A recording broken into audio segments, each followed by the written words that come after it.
আদিন ট্র্যাজেডির পর প্রশ্নের মুখে রাজধানীর বহু বেসরকারি হাসপাতাল। মানা হচ্ছে না বিল্ডিং কোড। ঝুঁকির পেছনে সরকারি সংস্থারও দায় দেখছেন বিশেষজ্ঞরা। প্রত্যেকটা প্রাইভেট হাসপাতালে ব্যবসায়িক প্রতিষ্ঠান একটু বেশি আর হাসপাতাল একটু কম। হসপিটালগুলো আইনের ভিতরে থাকতে হবে। আমরা আসলে এক প্রকার জিম্বি। যারা এটাকে অনুমোদন দিয়েছে বা তদারকিটা করেনি তাদের কাছে জানা দরকার যে তারা এটা কেন করেছে। হাসপাতালকে ব্যবসার পাশাপাশি জনকল্যাণ এবং জননিরাপত্তা যেন ঠিক থাকে, পুরো বিষয়টাকে সামগ্রিকভাবে দেখতে হবে। 6 নবজাতক মৃত্যুর আইনি দিক খতিয়ে দেখছে তদন্ত কমিটি। বুধবারই দেওয়া হবে প্রতিবেদন। তদন্ত হবে 3 দিনের ভিতরে, সেই তদন্ত রিপোর্ট 3 তারিখের মধ্যে দাখিল হবে। দেখছিলেন প্রধান শিরোনাম। সন্ধ্যার সময় সঙ্গে আছি আমি আলিশা ইসলাম। এবার অন্যান্য শীর্ষ সংবাদ। অভিযোগ গঠনের মধ্য দিয়ে রাবিসা ধর্ষণ হত্যা মামলার বিচার শুরু। কাল থেকে প্রতিদিন সাক্ষ্য গ্রহণ, স্বল্প সময়ে দৃষ্টান্তমূলক শাস্তির নজির করতে চায় রাষ্ট্রপক্ষ।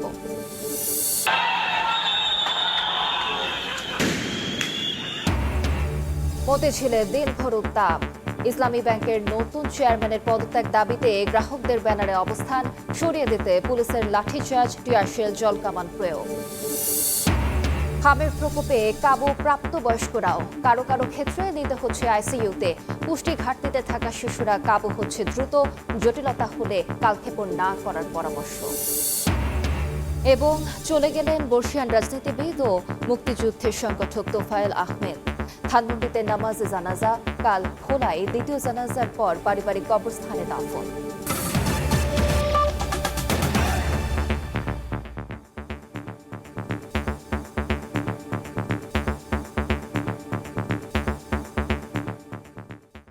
আদিন ট্র্যাজেডির পর নিরাপত্তা ও স্বাস্থ্যসেবার মান নিয়ে প্রশ্নের মুখে এখন রাজধানীর বেশিরভাগ বেসরকারি হাসপাতাল। সরকার ও প্রশাসনের তৎপরতায় জানা গেছে হাসপাতালটিতে মানা হয়নি বিল্ডিং কোড ও অস্বাস্থ্যকর পরিবেশে দেয়া হতো চিকিৎসা সেবা। 3 বছর ধরে ফায়ার লাইসেন্স ছাড়াই চলছে আদিন হাসপাতাল। বিশেষজ্ঞরা বলছেন স্বাস্থ্য অধিদপ্তর ও রাজুককে ম্যানেজ করেই চলছে এসব হাসপাতালের কার্যক্রম। এখনই নজরদারির আওতায় না আনলে আরও বড় দুর্ঘটনার শঙ্কা তাদের। মাসুদুর রহমানের প্রতিবেদন। রাজধানীর মগবাজারের আদিন হাসপাতাল। সরু গলিতে কয়েকটি ভবন জোড়া দিয়ে গড়ে ওঠা হাসপাতালটির পরিচিতি কম খরচে প্রসূতি ও নবজাতকের চিকিৎসা সেবার। কিন্তু 27 মে 6 নবজাতকের রহস্যজনক মৃত্যুর পর স্বাস্থ্য অধিদপ্তর গঠন করে তদন্ত কমিটি। এখন পর্যন্ত হাসপাতালের পুরনো ভবনে পোস্ট অপারেটিভ ওয়ার্ড স্থাপন, ভেন্টিলেশন ব্যবস্থা না থাকা, এসি বন্ধ রাখা আর অনুমোদনহীন বেকারি স্থাপন সহ বেশ কিছু অনিয়ম পেয়েছে তদন্ত কমিটি। আদিন ট্র্যাজেডির পর নিরাপত্তা ও স্বাস্থ্যসেবার মান নিয়ে প্রশ্ন উঠেছে রাজধানীর বেশ কয়েকটি বেসরকারি হাসপাতালের বিরুদ্ধেও। যারা সাধারণ জনগণ, আমরা আসলে এক প্রকার জিম্বি। আমরা একটা পেশেন্ট নিয়ে যেখানে যাই শুধু টাকা, যে হাসপাতালে যাই টাকা ছাড়া কিছু বোঝে না। বাচ্চা থেকে শুরু করে বড়দের সবাই হসপিটালের নাম শুনে আসলে এটা একটা আতঙ্কের বিষয়। প্রত্যেকটা প্রাইভেট হাসপাতালে আমাদের কাছে মনে হয় যে ব্যবসায়িক প্রতিষ্ঠান একটু বেশি আর হাসপাতাল একটু কম।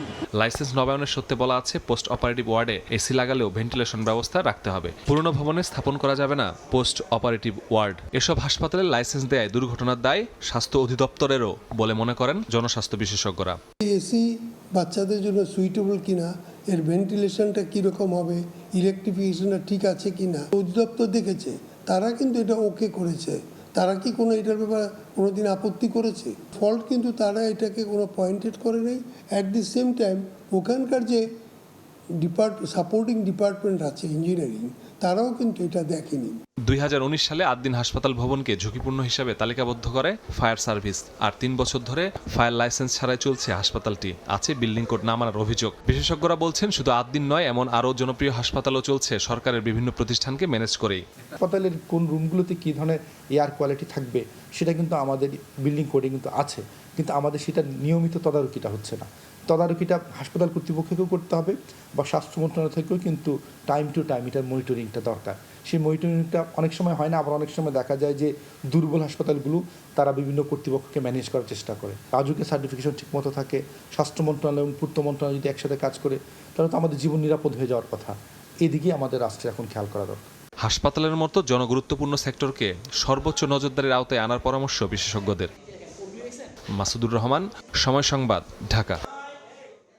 আদ্দিন হাসপাতালে 6 শিশু মৃত্যুর ঘটনায় বুধবার তদন্ত প্রতিবেদন জমা দেওয়া হবে বলে জানিয়েছেন স্বাস্থ্যমন্ত্রী মোহাম্মদ সাখাওয়াত হোসেন।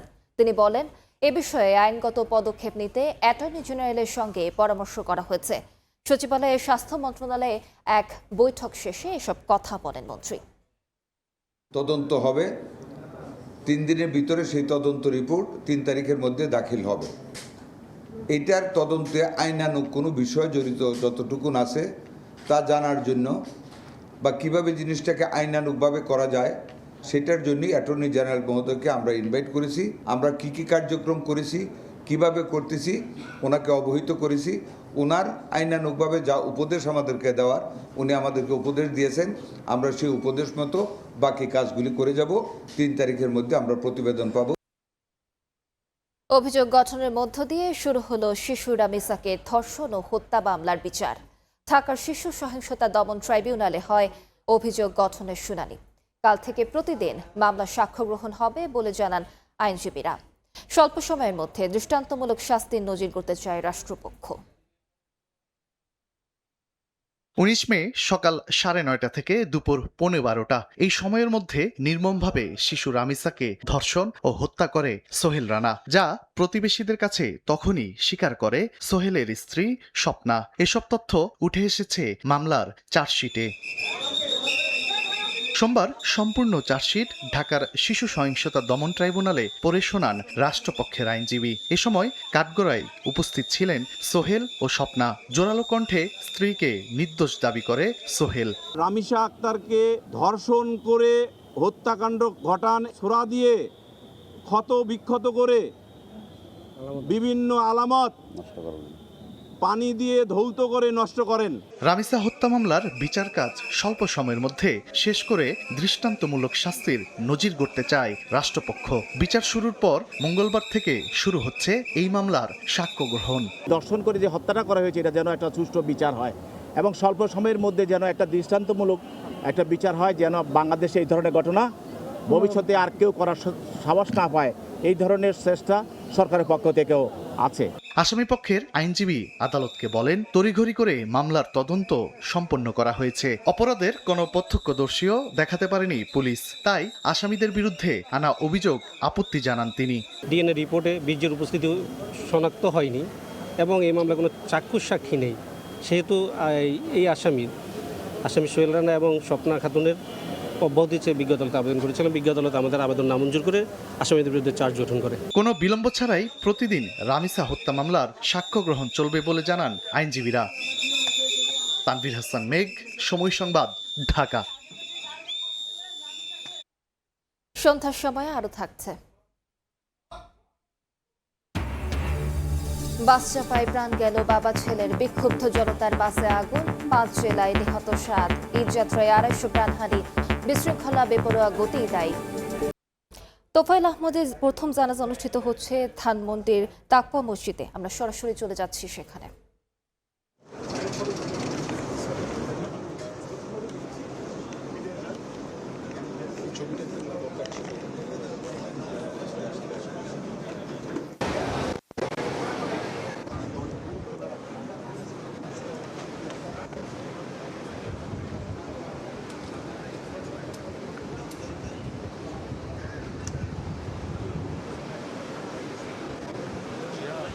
কিছুক্ষণ আগে বর্ষিয়ান নেতা সাবেক মন্ত্রী তোফায়েল আহমেদের জানাজা অনুষ্ঠিত হয়েছে এবং আমরা এখন ধানমন্ডি তাকওয়া মসজিদে আছি এবং এখান থেকে আমরা প্রথম জানাজা অনুষ্ঠিত হয়েছে এবং এই প্রথম জানাজায় কিন্তু আমরা দেখেছি যে সাবেক পরিবেশ মন্ত্রী সহ আওয়ামী লীগের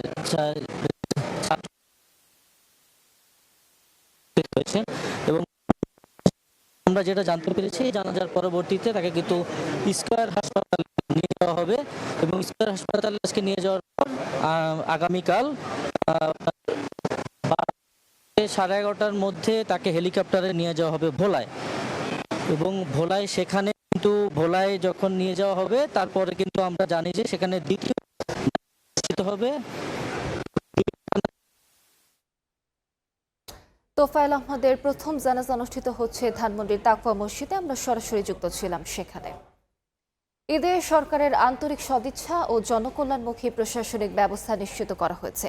প্রধানমন্ত্রী নিজেও সশরীরে মাঠ পর্যায়ের বর্জ্য ব্যবস্থাপনা তদারকি করেছেন। বিকেলে রাজধানীর তেজগাঁওয়ে প্রধানমন্ত্রীর কার্যালয়ে সংবাদ সম্মেলনে এ কথা বলেন প্রধানমন্ত্রীর উপদেষ্টা ও মুখপাত্র মাহদি আমিন। জানান, নির্বিঘ্ন ঈদযাত্রা, গণপরিবহন ব্যবস্থা, নিরবচ্ছিন্ন বিদ্যুৎ, শ্রমিকের বেতন পরিশোধ, চাঁদাবাজি নিয়ন্ত্রণ সহ 10টি গণমুখী বিষয় নিশ্চিত করেছে সরকার। এবার যানজট ও ভোগান্তি আগের তুলনায় নিয়ন্ত্রণে ছিল উল্লেখ করে প্রধানমন্ত্রীর উপদেষ্টা বলেন, যেটুকু হয়েছে আগামীতে তা কাটিয়ে ওঠার চেষ্টা করা হবে। অতীতে দিবস উদযাপনে ব্যবসায়ীদের কাছ থেকে বিপুল অর্থ নেওয়া হয়েছে মন্তব্য করে তিনি বলেন, সে ধারাবাহিকতা থেকে বের হয়েছে বর্তমান সরকার। ঘরমুখো মানুষের যাত্রা নির্বিঘ্ন করতে ও সার্বিক শৃঙ্খলা বজায় রাখতে সার্বক্ষণিক মনিটরিং ও বিশেষ ব্যবস্থাপনা গ্রহণ করা হয়েছে, যে কারণে ঈদের আগের দিনগুলোতে মহাসড়কে একযোগে যানবাহনের চাপ অনেকটাই কমে গিয়েছে। প্রতি বছরের যে চেনা ছবি, কিলোমিটারের পর কিলোমিটার যানজট এবং ঘন্টার পর ঘন্টা ভোগান্তি, এবারের ঈদযাত্রায় তুলনামূলকভাবে নিয়ন্ত্রণে ছিল। ইসলামী ব্যাংকের নতুন চেয়ারম্যান খুরশিদ আলমের পদত্যাগ দাবিতে গ্রাহকদের ব্যানারে বিক্ষোভ হয়েছে মতিঝিলে। আন্দোলনকারীদের ছত্রভঙ্গ করতে টিয়ার শেল ও জলকামান ব্যবহার করে পুলিশ। বিক্ষোভকারীদের অভিযোগ, নতুন চেয়ারম্যানের নিয়োগে ব্যাংকটি আস্থার সংকটে পড়বে। ঈদের পর প্রথম কর্মদিবসে উত্তপ্ত মতিঝিলের ব্যাংকপাড়া। ইসলামী ব্যাংকের নতুন চেয়ারম্যান খুরশিদ আলমের পদত্যাগের দাবিতে গ্রাহকদের ব্যানারে বিক্ষোভ ছত্রভঙ্গ হয় পুলিশের টিয়ার শেল ও জলকামানে। বিক্ষোভকারীদের অভিযোগ, খুরশিদ আলম বাংলাদেশ ব্যাংকের সাবেক ডেপুটি গভর্নর ছিলেন। 2024 সালের 5ই আগস্ট রাজনৈতিক পট পরিবর্তনের পর কেন্দ্রীয় ব্যাংকের কর্মকর্তাদের আন্দোলনের মুখে তিনি পদত্যাগ করেন। তার নিয়োগে ব্যাংকটি আস্থার সংকটে পড়বে বলে দাবি তাদের। আমরা আমাদের টাকা পয়সা এখনো রাখছিলাম ব্যাংকে। আমাদের মূল দাবিটা হলো যাতে এসএলএমের গ্রুপের কেউ ইসলামী ব্যাংকে ঢোকানো না হয়। আমরা চাই না যে আমাদের যে কষ্ট অর্জিত টাকা অন্য কেউ এসে নিয়ে যাক। লক্ষ টাকা আমরা এই যে ব্যাংকে রাখছি, এখন এটা নিশ্চয়তা কি দিবে। সংবাদ সম্মেলনে গ্রাহকদের ব্যানারে আন্দোলনকারীরা নতুন চেয়ারম্যানের সঙ্গে গভর্নরেরও পদত্যাগ দাবি করেছেন। পাশাপাশি এস আলমের সম্পত্তি জব্দ করে সেই অর্থ ব্যাংকে ফিরিয়ে আনার দাবি জানান তারা। চেয়ারম্যানের আমরা পদত্যাগ চাচ্ছি, যিনি আগে এমডি ছিলেন বা এখনো যাকে ছুটিতে রাখা হয়েছে, ওমর ফারুক খানকে আমরা পুনর্বহাল চাচ্ছি। ব্যাংক পরিচালনা করতে ব্যর্থ হচ্ছে, সেই কারণে আমরা গভর্নরের পদত্যাগ চাচ্ছি। এদিকে নতুন চেয়ারম্যানের সভাপতিত্বে প্রথম পর্ষদ সভার অনুমোদন দেয় বাংলাদেশ ব্যাংক। এমন খবরে বিক্ষোভকারী আমানতকারীরা ঢুকে পড়েন ইসলামী ব্যাংকের প্রধান শাখার প্রশাসনিক ভবনে। এমন অবস্থায় বিক্ষোভের মুখে পণ্ড হয়ে যায় সেই বৈঠকও। গ্রাহকদের অনীহা আছে, আর গ্রাহকদের যে তাদের ইচ্ছা অনিচ্ছা বুঝতে আমাদের সম্মান আছে, শ্রদ্ধা আছে, আমরা এটা করতে পারতেছি না। বাংলাদেশ ব্যাংকের সাথে আমাদের একটা যোগাযোগ হয়েছে। 24 মে ইসলামী ব্যাংকের চেয়ারম্যানের পদ থেকে পদত্যাগ করেন অধ্যাপক ডক্টর এম জুবাইদুর রহমান। একই দিনে খুরশিদ আলমকে ব্যাংকটির নতুন চেয়ারম্যান ও স্বতন্ত্র পরিচালক হিসেবে নিয়োগ দেয় বাংলাদেশ ব্যাংক। সেলিয়া সুলতানা, সময় সংবাদ, ঢাকা। বিচারের দীর্ঘসূত্রতায় দেশে অপরাধ বাড়ছে বলে মন্তব্য করেছেন বিরোধী দলীয় নেতা ও জামায়াতের আমির ডক্টর শফিকুর রহমান। বিকেলে জাতীয় হৃদরোগ ইনস্টিটিউটে চিকিৎসাধীন রাবিসার বাবার সঙ্গে সাক্ষাৎ শেষে এ কথা বলেন তিনি। পবিত্র হজ পালন শেষে দেশে ফিরে বিমানবন্দর থেকে সরাসরি সেখানে যান জামাত আমির। এ সময় রাবিসা হত্যার বিচারে সরকারের প্রতিশ্রুতি শতভাগ বাস্তবায়ন হবে বলে প্রত্যাশা করেন তিনি। সরকার আন্তরিক হলে দ্রুত বিচার সম্ভব বলে মনে করেন বিরোধী দলের নেতা। মাননীয় প্রধানমন্ত্রী তাদের বাসায় গিয়ে আশ্বস্ত করেছেন 15 দিনের মধ্যে বিচার সম্পন্ন করবেন। আমরা দেখতে চাই প্রধানমন্ত্রীর কমপক্ষে এই ওয়াদাটা শতভাগ বাস্তবায়ন হবে। একথা বারবার বলেছি আমরা যে এরপরেও আর এই ধরনের দেখতে চাই না, কিন্তু না, ওই চলছে, বন্ধ হচ্ছে না। তার মূল কারণ হলো বিচারের নামে অবিচার, বিচারের নামে দীর্ঘসূত্রিতা এবং বিচারের নামে তামসা। এর কারণে বিচারের প্রতি মানুষের কোনো আস্থা নাই। 1996 সালে ক্ষমতা হারিয়ে শেখ হাসিনা ভোটের আগে ক্ষমা চেয়েছিলেন দেশবাসীর কাছে। একইভাবে জামাতে ইসলামকেও অতীত কর্মকাণ্ডের জন্য ক্ষমা চেয়েই ভোটে আসতে হয়। কিন্তু বিএনপিকে কখনো এমন পরিস্থিতির মুখোমুখি হতে হয়নি বলে মন্তব্য করেছেন সড়ক পরিবহন, সেতু, রেল ও নৌমন্ত্রী শেখ রবিউল আলম।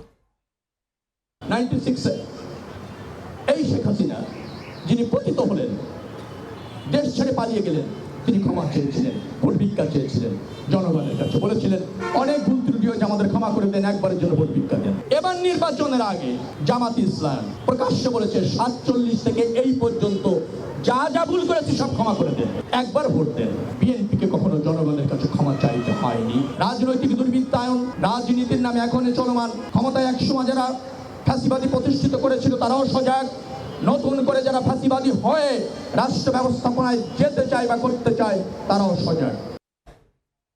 হাম উপসর্গ নিয়ে মারা গেছে আরো 3 জন। হাসপাতালে ভর্তি 1134 জন। সংক্রমিত এই রোগে কাবু হচ্ছেন প্রাপ্তবয়স্করাও, কারো কারো ক্ষেত্রে নিতে হচ্ছে আইসিইউতে।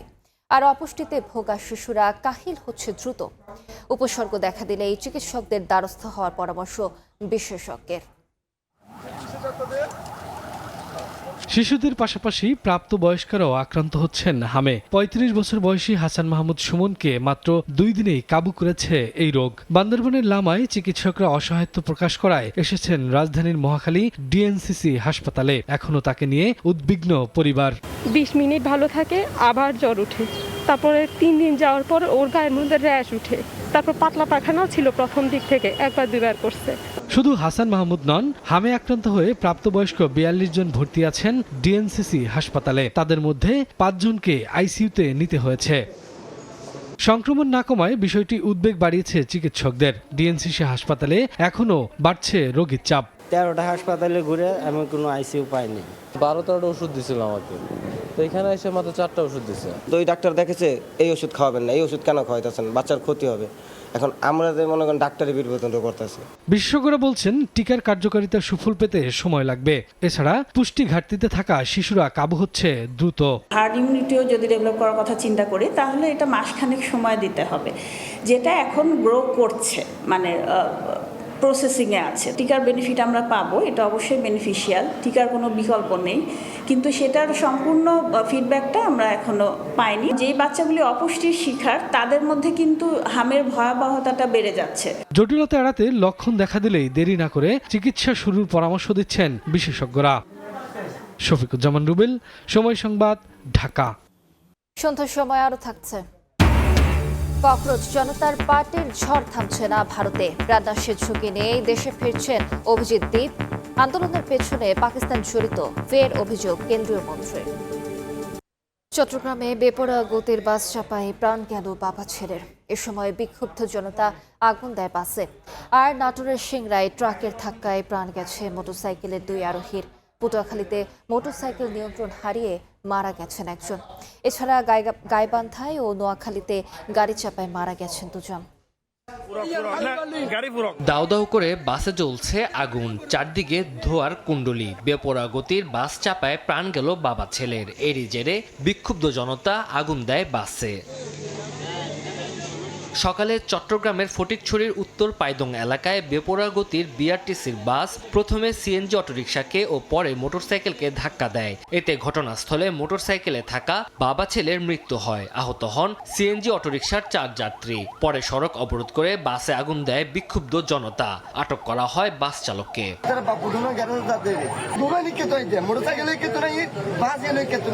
নাটোরের সিংড়ায় ট্রাক চাপায় মোটরসাইকেলের 2 আরোহী নিহত হয়েছেন। পুলিশ জানায় ভোরে 3 বন্ধু মোটরসাইকেলে নাটোর থেকে বগুড়ায় যাচ্ছিলেন। নাটোর বগুড়া মহাসড়কের আমতলী ব্রিজে পৌঁছালে বিপরীত দিক থেকে আসা ট্রাকের সাথে সংঘর্ষ হয়। এতে ঘটনাস্থলে জীবন আলী ও হীরা নিহত হয়। ট্রাকটি জব্দ করা হলেও পালিয়ে যায় চালক। শরীয়তপুর থেকে 3 বন্ধু জিসান, রাব্বি ও আবির মোটরসাইকেলে কুয়াকাটায় যাচ্ছিলেন। এই সময় পথচারীকে বাঁচাতে গিয়ে মোটরসাইকেলের চালক নিয়ন্ত্রণ হারিয়ে সড়কে ছিটকে পড়ে। গুরুতর আহত হন তারা। আহত হন ওই পথচারীও। তাদের উদ্ধার করে হাসপাতালে নিলে জিসানকে মৃত ঘোষণা করে চিকিৎসক।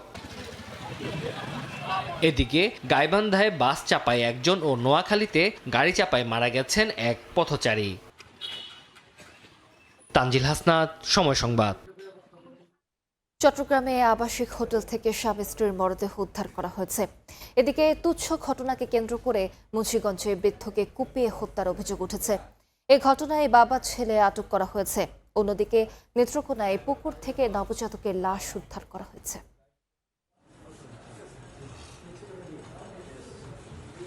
নগরের রয়্যাল পার্ক হোটেলের একটি কক্ষ ভাড়া নেন।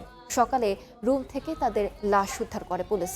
হোটেলের রেজিস্ট্রার বলছে, নিহত পুরুষের নাম মোহাম্মদ রিপন ও নারীর নাম সোনিয়া। দুজনেরই এটি দ্বিতীয় বিয়ে ছিল। এদিকে মুন্সিগঞ্জের টঙ্গিবাড়ি উপজেলার চাঠাতিপাড়া গ্রামে তুচ্ছ ঘটনাকে কেন্দ্র করে এক বৃদ্ধকে কুপিয়ে হত্যার অভিযোগ উঠেছে। এই ঘটনায় বাবা ও ছেলেকে আটক করা হয়েছে। অন্যদিকে নেত্রকোনার বারহাট্টায় পুকুর থেকে ছেলে নবজাতকের ভাসমান মরদেহ উদ্ধার করা হয়েছে। গ্রেফতার ও প্রাণনাশের ঝুঁকি নিয়েই ভারতে ফিরছেন আলোচিত ককরোচ জনতা পার্টির প্রতিষ্ঠাতা অভিজিৎ দীপক। তার দেশে ফেরা নিয়ে ভারত জুড়ে আলোচনা চলছে। রাজনৈতিক বিশ্লেষকরা মনে করেন, এই আন্দোলনের জনপ্রিয়তা মোদী সরকারকে ইমেজকে বড় ধাক্কা দিয়েছে। এদিকে অনলাইন ভিত্তিক প্রতিরোধ আন্দোলন ককরোচ জনতা পার্টির পেছনে পাকিস্তানের হাত রয়েছে বলে আবারও দাবি করেছেন বিজেপি সরকারের কেন্দ্রীয় মন্ত্রী কিরণ রিজিজু। তিনি বলেন, পোকামাকড়ের নাম ব্যবহার করে বিশ্বের বৃহত্তম গণতন্ত্রকে অপমান করা হচ্ছে।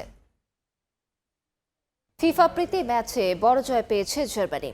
ডেনিস উন্ডাভের জোড়া গোলে ফিনল্যান্ডকে 4-0 গোলে উড়িয়ে দিয়েছে ডাই মানশাফট। মাইনজের মেওয়া অ্যারেনায় শুরু থেকেই আধিপত্য নিয়ে খেলতে থাকে জার্মানি।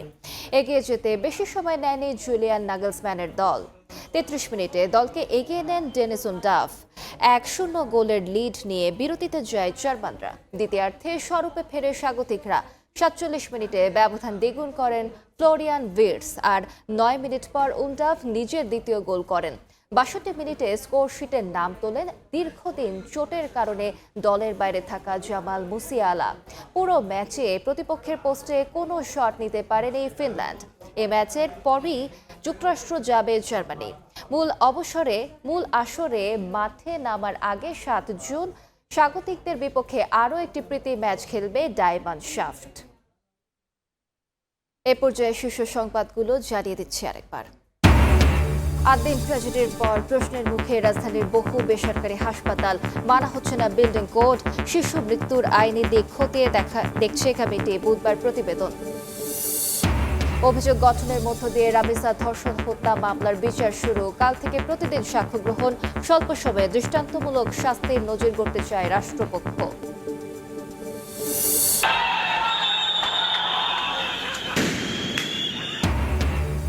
উত্তপ্ত বুদ্ধিজীল ইসলামী ব্যাংকের নতুন চেয়ারম্যানের পদত্যাগ দাবিতে গ্রাহকদের ব্যানারে অবস্থান। সরিয়ে দিতে পুলিশের লাঠিচার্জ, টিয়ারশেল, জলকামান ব্যবহার।